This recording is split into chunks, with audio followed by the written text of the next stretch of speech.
Hi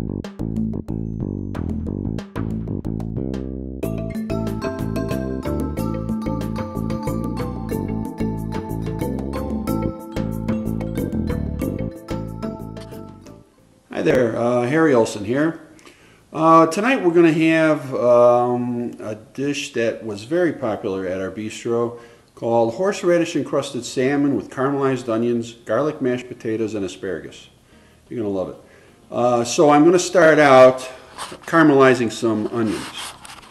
So I'm going to start out with 3 yellow onions, kind of on the small side, so you could do 1 very large onion or 2 medium-sized.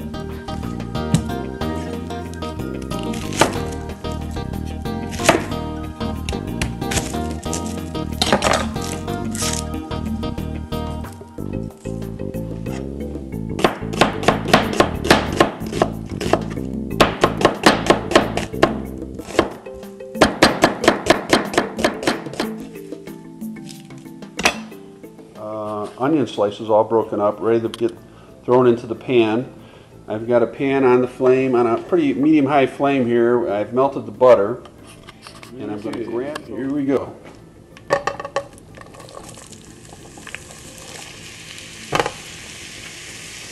I got most of them in.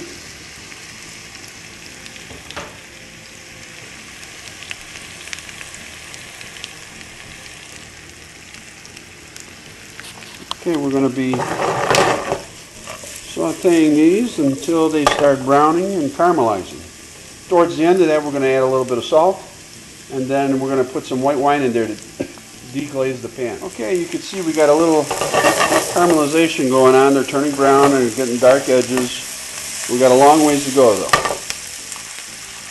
Patience. Turn the flame down a little bit, actually, on this. You don't want to get parts of them blackened without browning them. So turn the flame down a little bit and keep stirring.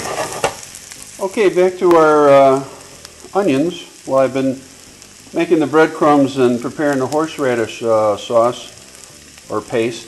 I've been these have been caramelizing nicely. I've turned down the flame a little bit.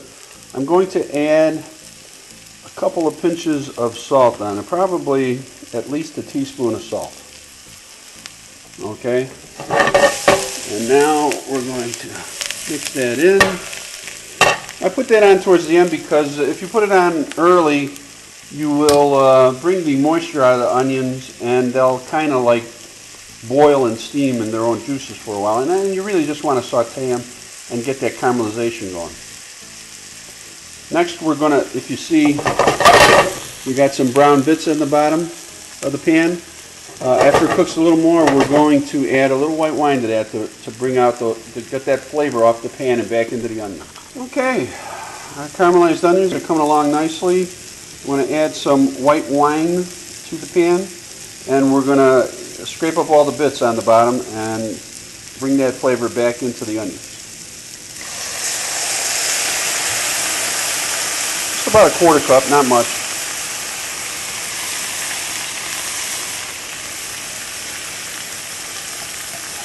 And we're going to cook this down. The wine will, we're going to cook it down until it almost disappears.